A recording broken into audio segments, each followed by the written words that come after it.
I Studio P3 I dag så har vi fått inn stor, fint besøk, og det av Aurora. Velkommen hit. Hallo du, takk. I morgen så kommer albumet ditt. Ja, min babys. Ja, og allerede nå, om få minutter her I Studio P3, så skal vi få premiere på en av låtene på albumet, A Temporary High.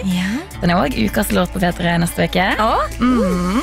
Men før vi går inn I album og musikksnakk, så må jeg høre hvordan har du hatt det de siste vekene og månedene, Aurora? Veldig fint og litt tungt også. Okay. Men det også veldig fint. Ja. En sånn god blanding. Jeg tror jeg veldig, for en gangs skyld, litt I synk med folk I landet vårt, eller I verden. Ja, det har vært litt tunge tider med ekstra lockdown og sånt. Ja, litt. Og så har det vært litt bedre når ting har åpnet opp igjen. Litt av hvert, men jeg veldig, det helt greit. Det helt greit at det litt sånn, og ingenting jo for alltid, men det har vært sånn, blandet respons til livets gnister, kan man si. Men det også helt greit. Ja, det kjennes fint for deg å være deg. Alle dere hjemme også som har det litt likt. Vi jo I hvert fall sammen om det mange av oss akkurat nå da. Det veldig sant. Og så blir det plutselig det vår.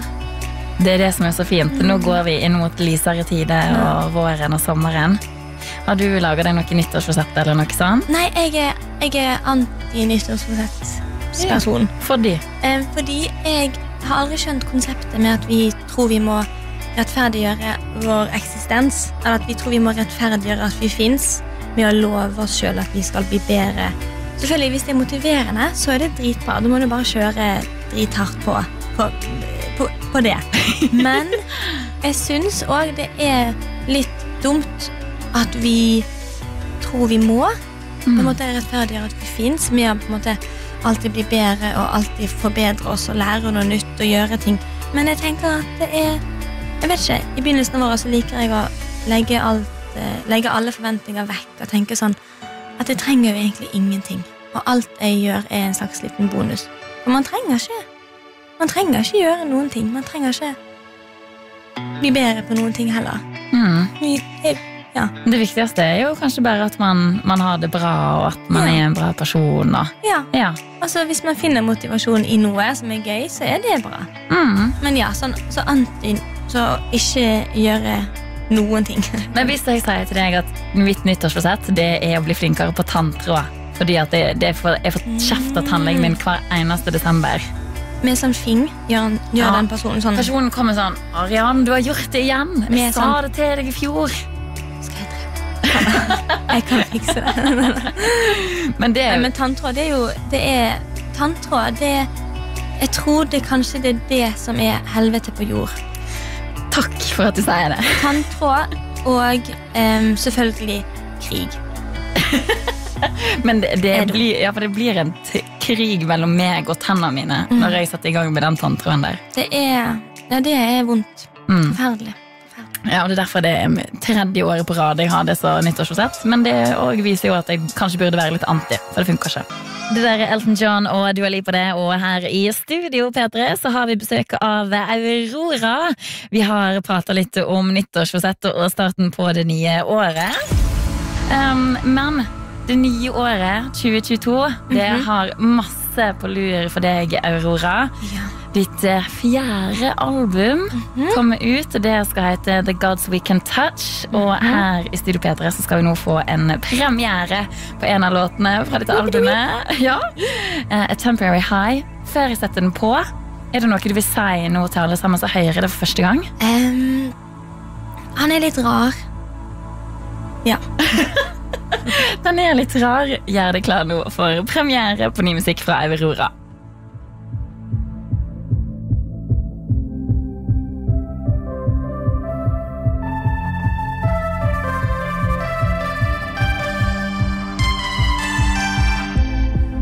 It seems like we like to be living dangerously. Our heart sings a temporary lie. It seems like madness could be endlessly. Her love is a temporary high, and you're running to the shore, howling at the wind.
sighs. You reach towards the sky, reaching back at you. When you're ahead, she's coming after, and when you run, she's running faster. And when she loves you, better hope her love is not temporary high. And when you run, she's running faster. And when she loves you, better hope her love is not temporary high.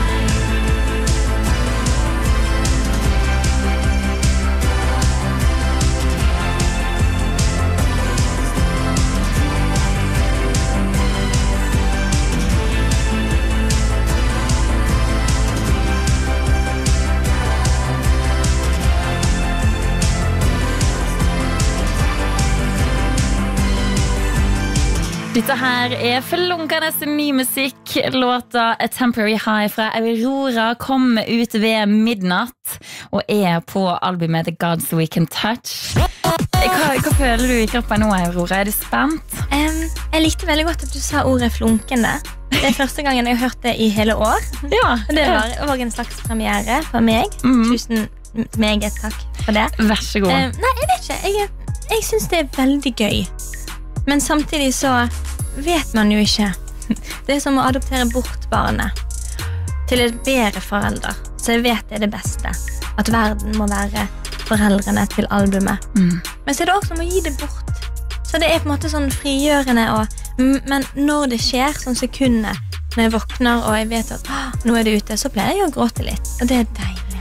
En sånn gledetårer, eller? Ja, sånn glede og gråt. Og så gå gjennom alle grunnene for at jeg skrev det jeg har skrevet, og historiene, og ja, så det mye sånn lettelse og frigjørelse. Det veldig sånn katardisk. Og så det også veldig sånn, det en følelse ingen kan røre, så det veldig uavhengig av hva verden synes.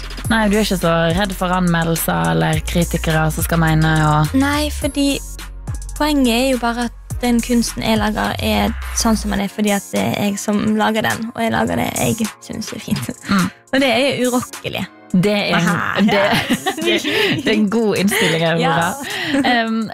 Det jo ofte i Aurora-album, føler jeg, at når man hører på det, så stepper man inn i et univers. Man blir tatt litt med inn i din verden. Hvilken verden det du føler at i albumet The Gods We Can Touch? Altså, jeg vil jo alltid at den verden du går inn i med min musikk, så vil jeg alltid at det skal føles som en sånn myk og god verden og trygg verden, men det også en konfronterende verden, der vi tør å konfrontere det som også vondt, for å så bli kjent med det også, og trygg på det også. Dette albumet her, The Gods We Can Touch, det ligger jo litt på en måte veldig, veldig tydelig i tekstene, sånn egentlig. Så jeg håper jo folk finner veldig sin egen mening i det, som jo det gøyeste med musikk.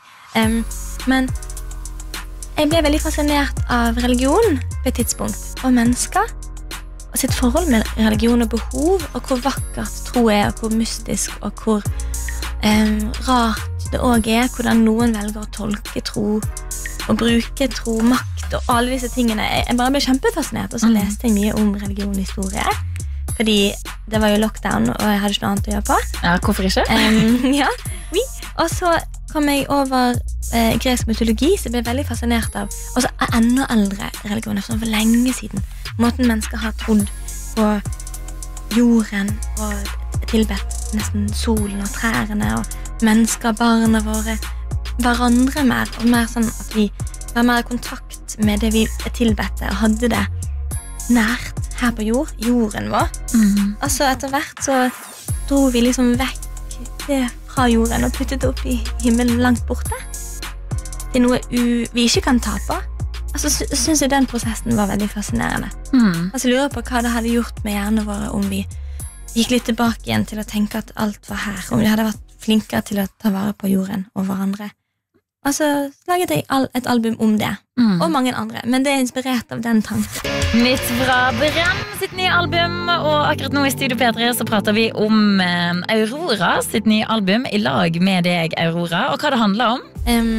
Men ja, nei, altså albumet jo veldig om det å leve med litt mindre skam, fordi det mye i spesielt vår historie da, og av og til med religion, av og til ingenting med religion å gjøre, men sånn at vi skammer oss for så mye, som egentlig så godt og fint, og naturlig og vakkert, som også jeg snakker litt om på dette albumet. Og jeg håper vi lærer mer og mer, og ikke skammer oss for så mye, og være flaue for så mye, men å være litt mer fri. Og vi jo bare her, altså vi borte, og da jo alt det vi gjorde vekk uansett. Ja, det har ikke så mye å si, på det en måte. Veldig sant. Det blir, jeg gleder meg veldig masse til å sette på play for dette albumet og bare gå inn i den verden i Aurora. Vi har en aldri så liten like til deg før vi går i dag. Det de der? Ja, Gjenkjenne? Ja, nei, det er ikke en sånn type like. Det mer at vi føler jo at du i touch med flere ting enn hva kanskje i alle fall jeg og vi vil at du skal spå inn i fremtiden. Tenke litt planer for 2022. Det skal vi til rett etter denne her låt. Den låta har du hørt i Studio P3, hvor vi har besøk av Aurora i dag. Og Aurora, jeg føler det riktig å si at du litt spirituell av deg? Meget. Og derfor passer det fint når du er på besøk hos oss i dag, å få deg til å spå 2022. Jeg tror at ting kommer til å gå kanskje litt saktere enn det vi hadde håpet. Ok. Og så tror jeg også at når verden kommer tilbake til seg selv, så blir det en annen verden enn det vi hadde. Men jeg tror det en veldig bra ting. Altså, håper jeg. Det er kanskje mer et håp enn det jeg tror, men jeg håper at når vi får alt tilbake igjen, at vi kommer til å sette veldig pris på det. Så jeg tror egentlig vi har en ganske nydelig tid snart fremover oss, der vi kommer til å feire livet. Bare tenk sånn 1920-tallet. Ja, swing 20s. Ja. Bare selvfølgelig med en mye mer likestilt tankegang. Ja. Så, og mer kondombruk. For det var noe med at det var veldig masse klipp som kom da. Please, bruk kondom. Og så mer utenom kondomene. Ellers helt likt. Ja. Men sånn, jeg tror vi har egentlig en ganske nydelig storhetstid foran oss. Det tror jeg også. Hvis vi går helt sånn spesifikt inn på noen spesielle ting da, hvilke klesplagg ser du for deg kommer til å trende i 2022? Jeg vet jo, jeg jo helt i utakt med alle, føler jeg. Det kanskje alle begynner å gå med sånn veldig høye, ekstremt lange flosshatter. Men du bare ser masse sånne som balanserer på hodet, og de som har høyest hatt, de får mest sånn respekt. Og så det er tegn på rikdom da, de som har sånn veldig høy hatt. Så enten noe sånn, kanskje folk begynner å gå med ekstremt tynn bart, formet som et tredje øyenbryn, så tjukkere på en enden, altså tynn igjen. Eller kanskje vi det er mange ting jeg ikke håper kommer tilbake. Jeg håper alt fra tidlig 2000-tallet ikke kommer tilbake. Det er allerede litt tilbake. Men hva tenker du blir den neste mattrenden som kommer til å ta av i 2022 da? Jeg håper det har noe med sånn bare kjempenytelse å gjøre. Vi er glad i lapskaus igjen. Det jo kjempegodt. Det er jeg for. Og kål, saltet kål, stuing. Det er jo det beste i hele verden. Ok, du hørte det først her. Ja. Det er noe gull der. Hvilken musikksjanger ser du for deg tar av i det neste året? Jeg håper ingen av mine spådommer blir sanne. Det er forferdelig. Musikk. Musikksjanger. Og musikksjanger. Jeg tror vi vil søke litt tilbake igjen til røttene våre. Og vi har vært veldig overfladisk i musikk, men på en sånn gøy måte, men litt sånn apatisk. Og jeg tror vi leter kanskje litt tilbake etter noe sånn etter røttene våre.